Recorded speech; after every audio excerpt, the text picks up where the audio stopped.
In Game 4 of the quarterfinals at Pro Tour Avacyn Restored, Alexander Hayne was just one turn away from elimination.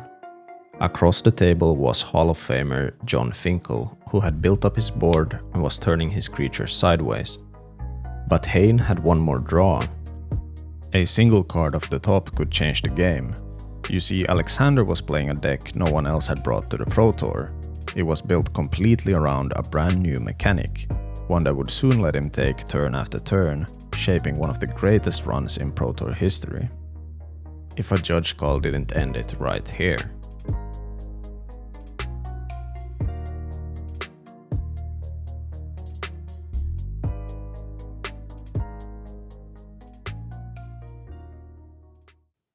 Avacyn Restored was released in May 2012 and was the third and final set of the original Innistrad block. Unlike the darker, horror-themed sets before it, the tone shifted towards a sense of hope returning to Innistrad. Standard was focused heavily on tribal decks, angels in white, werewolves in green, humans in white, vampires in red, and spirits in blue. Whenever a brand new set drops right before a Pro Tour, the players rush to figure out which cards will have the most impact on the meta. This time they had about a week to slot in the new cards into their deck before the Pro Tour started. This time the Pro Tour was held in Barcelona, and out of the decks tested, the biggest winners seemed to be Naya midrange, making up nearly half of the decks. It ramped with cards like Avacyn's Pilgrim and Scorned Villager, fixing its mana with Borderland Ranger. It tried to reach its powerful 4-drops that could take over the game. Hunt Master of the Fells, together with Restoration Angel, opened up a lot of tricks, and Garruk Relentless was a powerful planeswalker that gave a lot of options to solve issues on the board. At the top of the ramp, Wolfir Silverheart turned even the mana dorks into 5/5 bodies with the new Soulbound mechanic. Other top decks included Boros Humans, an aggressive red-white deck that opened with powerful 1-drops like Champion of the Parish and Stromkirk Noble, both of which grew quickly, especially in a format full of humans being played for ramp. By turn 3, Silverblade Paladin could Soulbond and give any of them double strike, with Fiend Hunter removing blockers. With the newly printed Cavern of Souls, countering humans really wasn't possible. Reanimator was a deck that used faithless looting to get humans into the graveyard, only to return them to the battlefield by casting Angel of Glory's Rise. The deck had a second plan of reanimating Griselbrand with Unburial Rites. Bant Aggro, also called Spirits, was another top contender. Geist of Saint Traft and the Invisible Stalker had hexproof, Strangleroot Geist gave early pressure, and Dungeon Geists tapped down defenders. Auras like Spectral Flight helped avoid blockers, and Increasing Savagery was a powerful pump spell. At the top of the curb, Wolfir Silverheart sat and gave attacking creatures Soulbound. Finally, there were the control decks that tried to keep the format in check. They all seemed to have come to the same conclusion, that blue and red were the best core, with the possibility to splash into a third color, usually white or green. Blue had the card draw and the ability to cast spells again with Snapcaster Mage. It also came with a powerful new planeswalker, Tamio the Moonsage, that was there to tease the upcoming Kamigawa plane. Red was needed to survive against the aggressive decks. Brimstone Volley was powerful, and the new set had just delivered a card that would turn out to be the most played card in the tournament. Bonfire of the Damned was a powerful card using a brand new keyword that had just been introduced in Avacyn Restored. Miracle was a newly introduced mechanic, and true to its name, it was designed to create memorable moments by letting a single draw save someone and completely change the game. Miracles go far beyond magic. It's the same idea of fate stepping in and the impossible made real. The mechanic seems simple at first. If the first card you draw in a turn has Miracle, you may cast it for its Miracle cost when you draw it. But behind the simplicity, there are some tricky rules. When you draw a card, if it's a Miracle, you have to reveal it straight away. If you slide it straight into your hand, it's too late and you've lost the chance to reveal it.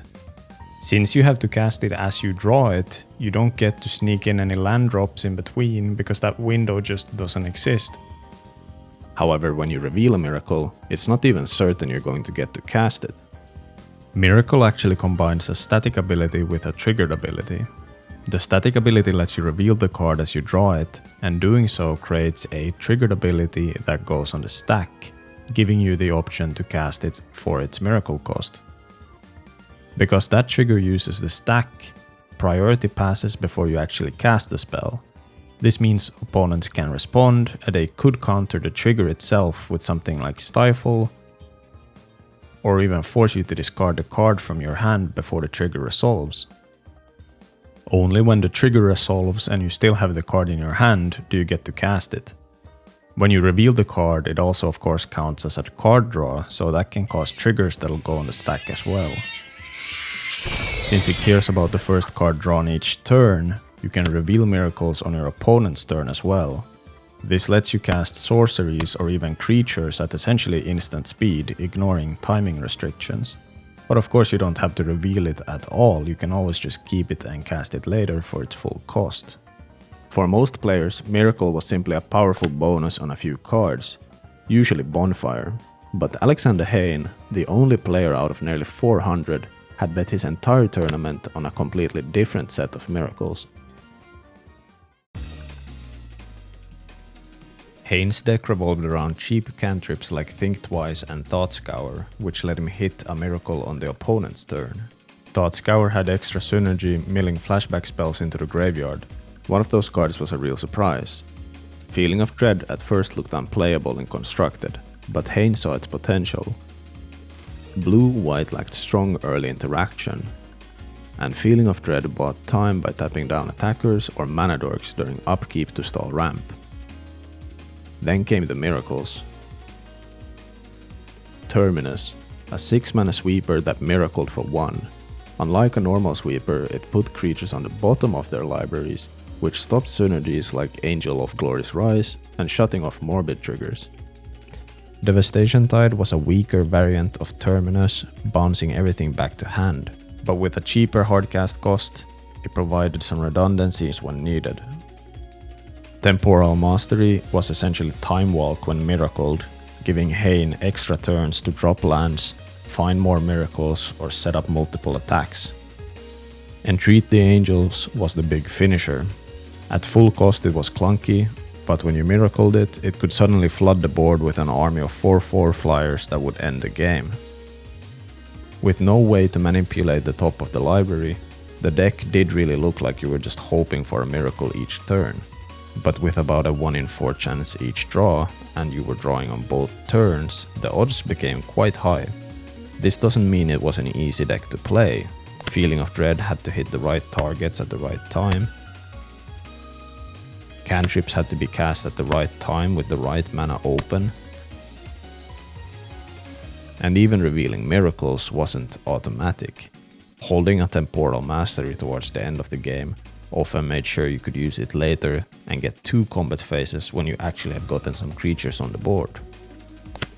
Tameo the Moonsage tied everything together, locking down the threat early, refilling the hand later, and with her ultimate, turning even a single Dissipate into a hard lock or milling them out with Thought Scour. The list itself came from Canada, and it was developed by Noah Long and then refined by David Kaplan and Alexander Hayne. Neither of them flew to Barcelona, instead they spent 2 weeks testing on a transatlantic cruise to Spain. It was both cheaper, and it was probably a lot more fun as well. When Hayne arrived in Barcelona, things didn't start well, starting day 1 with a 2-3 record in Constructed, nearly knocking him out. But he managed to get a perfect 6-0 in draft, and during day 2 Constructed, finished it off with a win streak, getting into top 8. However, in the quarterfinals, he was about to face a hard matchup, someone who is widely regarded as one of the strongest players of all time. John Finkel is a Hall of Fame member and has made the top 8 in 16 Pro Tours, winning 3. He's a world champion and he has won multiple GPs. John was on the banned aggro deck. Game 1 began aggressively for John. Invisible Stalker into Spectral Flight put Alexander Hayne on a timer. A turn 4 Miracle arrived in Devastation Tide, which slowed the bleeding but not for long. The Stalker hit the battlefield again, and with Hexproof, Hayne's Feeling of Dreads were kinda dead in hand. When pumped with increasing savagery, Hayne needed a response. Looks like I need a miracle. Looks like I need a miracle. But drew Tamiyo and had to go to the next game. John Finkel was in the lead, and for Hayne, things were only about to get scarier. Back then, in a best of 5, you sideboarded after game 1, and it was locked for the rest of the match. Today it's different, you can change after game 2 only, and then adjust again before every match afterwards. John was deemed to have a better match post-sideboard as he could board in Dissipates to counterspell the key miracles. Game 2 saw Hayne play a card from his sideboard, Geist of Saint Traft. At first glance it seemed out of place in his deck, as it's an aggressive creature which he doesn't really play. However, it's actually a smart choice. Under the old legend rule, if 2 legendary permanents with the same name were on the battlefield at the same time, no matter who controlled them, all of them were put into the graveyard. Sure enough, Finkel was forced to play out his own Geist, and then they both hit the graveyard. This bought Hayne some time to play down Tamiyo and start taking control. John tried to build up a board, but a hardcast Terminus stopped him again, and eventually the miracle came. Entreat the Angels for 5 just ended the game. In game 3, Finkel ramped quickly with Avacyn's Pilgrim and multiple Abundant Growths. He pumped his Pilgrim with increasing savagery, and Hayne was forced to flash in Snapcaster Mage from the sideboard just to chump block. Snapcaster was a card in his sideboard he always brought in, as it functioned essentially as extra copies of the card that mattered the most in the matchup. At 5 mana open, facing a stacked board, Hayne tried to get down a blocker with Geist of Saint Traft, leaving open 2 mana to dig for Terminus on his opponent's upkeep. But Finkel counterspelled the Geist, and the Thoughtscour whiffed, and the game was over. Game 4 started slower. Finkel managed to land Garruk Relentless, creating Wolf tokens. Hayne countered with a hardcast Entreat the Angels for 1, just enough to block the Wolves. Wolfir Silverheart hit the board, and it pumped up the tokens, but they all had one weakness. None of them had hexproof, and Feeling of Dread that the commentators had felt should be boarded out showed up for insane value. First cast from hand, and then later with flashback. Hayne continued to buy time, hardcasting Temporal Mastery to take another turn. This time he got down Tamiyo. The stall of Tamiyo plus Feeling of Dread kept Hayne in the game. John struggled to swing, and who to target was an even harder decision. Maybe he's still thinking. He has the look of someone still thinking. I've gotten as far as declaring this as an attacker. It'll be sideways. Shortly there'll be more information along. On his draw step, Hayne found it. Another Temporal Mastery, but this time as a miracle. He chose this time to minus Tamiyo, drawing 4 cards of Finkel's tapped creatures. He got down a Geist on the board and took his extra turn. Tamiyo was minused again for another 4 cards. Hayne managed to find a 3rd Temporal Mastery to hardcast. Chaining together these turns, Hayne managed to push through with his Geist for lethal, taking the set to a deciding game 5. Heading into game 5, the tension was high, but before the deciding game could even begin, Hayne noticed something was wrong. He had shuffled and presented his deck, but he immediately raised his hand and called for a judge. Judge, I realize I actually have to present a legal deck. The reason being that he had presented a 65-card deck. In the heat of the moment, he had put in the sideboarded cards and just not taken them out. In my Indomitable Creativity video, I talk about the way pros hide what they sideboard in. They always put in all their cards first and then take everything out. Under the Magic Infraction Procedure Guide at the time, presenting an illegal deck carried the penalty of a game loss. which would have ended Hayne's tournament on the spot, handing John the match without a single card being played. Head judge Riccardo Tessitori was called over to the table, and Finkel, in an act of sportsmanship, asked if they could simply fix the mistake and play on. I'm fine with him taking the 5 cards out. John does not care. John wants to play the game. But of course it couldn't be that simple. This was the Pro Tour Top 8, and rules had to be applied formally. Tessitori and tournament manager Scott Larrabee reviewed the situation carefully and returned to the table, declaring a warning instead of a game loss, allowing the match to continue. The Magic Infraction Guide allowed the head judge to downgrade the penalty in situations like this, and we were going in fact to Game 5.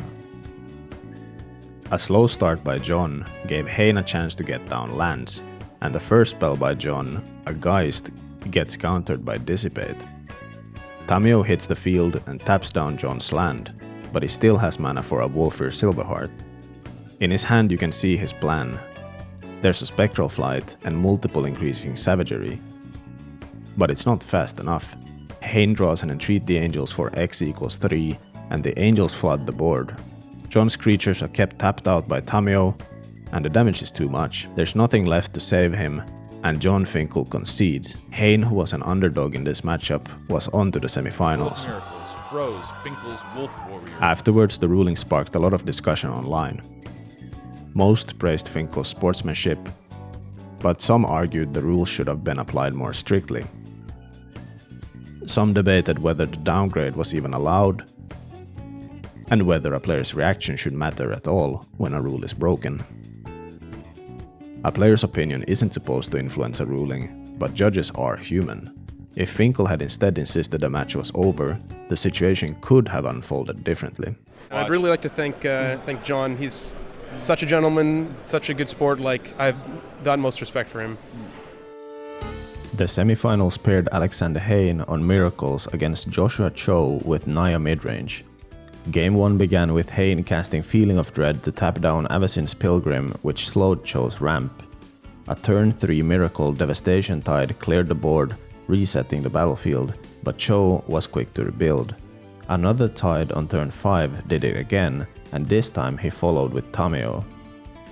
But Hayne wasn't the only one with Miracles in his deck. Cho drew Bonfire of the Damned, and under the rules at the time, the damage could be redirected to Planeswalkers. This meant that Tamiyo was gone, and after a swing, Hayne dropped to 5 life. He manages to stabilize by finding a third Devastation Tide, but the issue still remains. Choi gets the cards back to his hand from the tides, so he'll always have pressure the next turn. Hayne slows down the rebuild by dissipating a Restoration Angel and stalling until he hits it. Terminus? Terminus off the top. Only issue is that Cho still has a lot of creatures in hand. On an end-step Thought Scour, Hayne milled into Entreat the Angels, casting it for X equals 4. On his draw step, he wishes for a Temporal Mastery, which would let him swing twice and win the game, but instead he draws another Terminus. He's now faced with a difficult decision. Does he swing with his Angels or hold them back on defense? At 5 life, he surprisingly chose the aggressive line, attacking with all 4 Angels and then hardcasting Terminus, sweeping the whole board. But Cho still had cards in hand, which meant Hayne had to find yet another answer. When he drew for turn, he hit the Plains, and with that risky line, Game 1 slipped away. In a game that looked like it was advantageous for Hayne. I would feel a bit bad if I'd lost that one as Hayne. In Game 2, Cho mulliganed to 5 and kept a 1-land hand. He ended up not drawing any lands, and with Angels hitting the board, he decided to go to Game 3. It's difficult to find how Game 3 started, as the cameras were also covering the other semifinal, God Dennis Vidugiris vs Ken Yukuhiro. When the cameras pan back to our match, Alexander Hayne has a ton of lands in play, with 2 Temporal Masteries exiled and 2 Devastation Tides in the graveyard. He hardcasts Entreat the Angel for X equals 3, but this time we see Cho playing Sigarda, Host of Herons, a flying 5/5 blocker that can hold off the Angels. Hayne, however, looks to have the answer. He placed Tamio onto the field and normally she'd be able to tap down the defender, but Sigarda has hexproof, making it the perfect card for this moment. Hayne builds up his board with a Snapcaster Mage bringing back Midnight Haunting from his sideboard and swings. The idea being that he has another Entreat the Angels in hand, and with 4 creatures tapped on his board he can draw 4 of the Tamio. The game looked won, until Cho casts a card he brought from his sideboard, Zealous Conscripts. It lets you gain control of a target permanent and untap it with haste. He steals one of the angels Hayne left to defend, then with a blink from Restoration Angel, lets Cho get a second ETB from the same Zealot to steal another, and by turning all creatures sideways, he actually finds lethal, meaning Cho now leads 2-1 in a massive upset. Facing elimination, Hayne answered in Game 4 with an early Terminus, removing the mana dork. Cho relied on generating mana from creatures as he ended up missing a land drop. A Dissipate counterspelled a Scorned Villager, which removed another mana source, and when Cho played yet another Scorned Villager, Hayne tapped it down with Feeling of Dread. Hayne has stalled and finally hit the miracle. I'll entreat I'll entreat. for 2. Okay. Now, if that isn't a tell, And Cho just asked Show me the dissipate. show me the dissipate. and accepted his fate, taking us to the final Game 5 yet again. In Game 5, Hayne struggled on mana, drawing island after island and digging with Think Twice and Thought Scour to find planes. Cho pressured with Huntmaster of the Fells. Hayne had a lot of his good cards in hand, which this deck surprisingly doesn't really want, meaning he kept using up all his mana to hardcast Temporal Mastery and Devastation Tide to look for answers. Cho kept playing down the powerful 4-drop, and this time even Garruk Relentless. It didn't matter in the face of another Tide. Hayne flashed back a milled Entreat the Angels with Snapcaster Mage. But just like in Game 3, Zealous Conscripts could undo it all. With 1 Angel stolen, a Restoration Angel blinked the Conscript, stealing a second, and with 16 damage in the air, Hayne went down to 4 life. But taking his turn, he full swings for 10, then hardcast a Temporal Mastery. Chose on 14, taking another turn, he turns everything sideways again. And there it is, yet another Mastery. With 3 extra turns, Hayne takes the game and heads to the finals. Heading into the finals of Pro Tour Avacyn Restored, it was Alexander Hayne versus Lithuanian national champion Gaudenis Vidugiris. Well, you might have heard his opponent plays a lot of miracles. It is. I mean, he got a miracle in the quarterfinals when John did not give him the game loss, and here we're gonna be a little more ruthless, and Miracles against Bant Aggro, Spirits. Gaudenis is mentioned as a slight favorite. In the pre-board it's clear that Hayne is at an advantage, but when Gaudenis gets to touch his sideboard, he gets access to counterspells like Dissipate to shut down the critical miracles. Another reason is due to the fact that Hayne has played the same matchup versus John Finkel, so the sideboard strategy is in the open. Before we get into the game, you might notice Vidugiris placing his creatures behind his lands. This was commonly seen in tournaments at the time, but later layout rules required non-land creatures to be kept closer to the opponent than lands. Game 1 opened with the same strategy Hayne's been doing all tournament, slowing ramp using Feeling of Dread. Vidugiris gets down an invisible Stalker with Spectral Flight. It's a good creature due to the hexproof, ensuring it can't be tapped down. However, it's not immune to a Devastation Tide off the top of the library. All creatures and auras go back to hand, which does give some value for Vidugiris of the Abundant Growth. Vidugiris gets to build up his board and Hayne is down to 10 life. However, a hardcast Terminus buys him more time. Hayne gets down a Tamio to tap down the land with Abundant Growth, while threatening an ultimate. However, it doesn't ever get there, as Hayne hardcasts 2 Entreat the Angel, and with 4 angels on the board, there's no out for Vidugiris. But in game 2, Varian struck. Hayne mulliganed all the way down to 4 and got stuck on just 2 lands. Drawing no lands with a handful of spells he couldn't afford, he could only concede, and suddenly the match was even. In Game 3, Hayne miracled an early temporal mastery, which at this stage of the game was essentially an extra land drop. With the extra mana, he got an early Tamiyo out, but Vidugiris had an invisible stalker with spectral flight, and he decides to swing down Tamiyo. Hayne hardcasts Entreat the Angels, which is a lot weaker hardcast since he only has mana for X equals 2. The board looked manageable until Hayne hit Entreat the Angels again. However, this time God Dennis had the answer. Dissipate out of the sideboard shut down the miracle completely. It looked like Hayne's window had closed, until he immediately top-decked a third Entreat the very next turn. Oh, really? Entreat the Angels again? There's no counter magic this time, I can tell you. This time it resolved for X equals 4, and with 24 power on the board, there wasn't much Vidugiris could do. In Game 4, we got a turn 2 Terminus and another early Temporal Mastery, putting Hayne ahead on resources. But reducing the chance of drawing a miracle later. A pumped Geist gets to swing, and even a Wolfir Silverheart hits the board, which forces a hardcast Terminus. Vidugiris' deck starts to look strong as he keeps pumping his creatures, breaking through Angels on Hayne's board. Hayne tries to slow down the onslaught, with Feeling of Dread and a Dissipate at the perfect time of a flashback Think Twice to stop Geist of St. Traft. But all the stall in the world couldn't save him. Sitting with 4 lands stranded in hand and drawing yet another off the top, Hayne could only concede and go to a deciding Game 5. This was it. Winner takes home $40,000 and a trophy. God Dennis kept a land-light hand, leaning heavily on Avacyn's Pilgrim for mana. Hayne punished him immediately, using Feeling of Dread to tap it down during upkeep, turn after turn. God Dennis stalled on 2 lands, and was forced to discard to hand size, while Hayne pulled further ahead with another miracle Temporal Mastery and a main phase Think Twice to hit his land drops.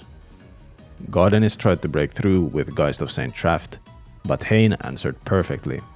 Thought Scour dumped Dissipate into the graveyard, and Snapcaster Mage let him fire it right back.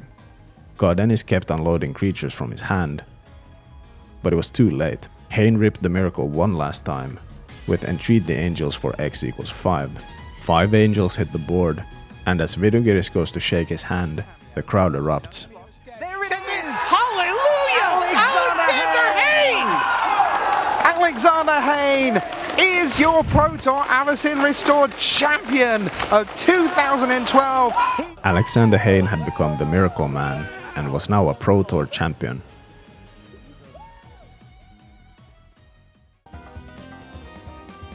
Afterwards, the judge call quickly became one of the most talked about moments of the Pro Tour. It highlighted Hayne's decision to call the judge on himself immediately, which is a sharp contrast to what happened at the very next Pro Tour.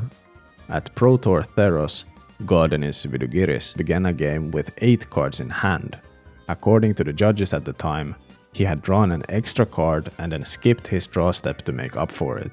The judges considered it a mistake, not a premeditated action, but at that level it still results in a disqualification. We don't know if the situation could have been downgraded, but calling a judge on yourself like Hayne did certainly gives you a better chance. From a design standpoint, Miracle is both loved and problematic. On Mark Rosewater's Storm Scale, which measures how likely a mechanic is to return to standard, Miracle has moved quite a lot over time. When it was released in 2012, it was rated around a 4 or a 5, meaning it could return someday. But by 2017, that number had climbed to 9, and today it still sits on an 8. This makes it very unlikely to come back without major changes. The biggest issue is how the mechanic changes the physical act of drawing a card. Players have to look at the card before adding it to their hand, just in case it's a miracle they might need to reveal. The idea goes all the way back to Tempest, when Mark and Richard Garfield playtested a draw trigger mechanic, even using different colored backs to make it work.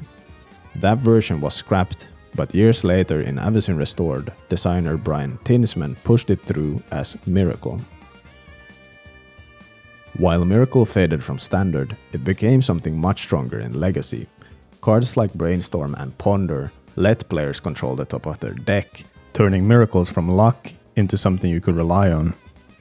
Combined with Sensei's Divining Top and Counterbalance, the Miracles deck became one of the most dominant control strategies in the format. For years it defined Legacy tournaments, until Sensei's Divining Top was banned in 2017. This was largely because the deck was both extremely consistent and notoriously slow to play, which led to management issues in tournaments. Miracles are no longer the oppressive force it once was. However, the moments it created, like Alexander Hayne's unbelievable run in Barcelona, are exactly why the mechanic is still remembered today. If you enjoyed the video, please consider subscribing, it really helps the channel out a lot. This video has actually been finished for quite a while, and I'll probably tell the whole story over on Patreon. And I'm also planning on giving away some Avacyn Restored booster packs to random members on Patreon. So yeah, consider watching this video next on Indomitable Creativity, or maybe this video about Magic's most complex draw spell. Thanks for watching.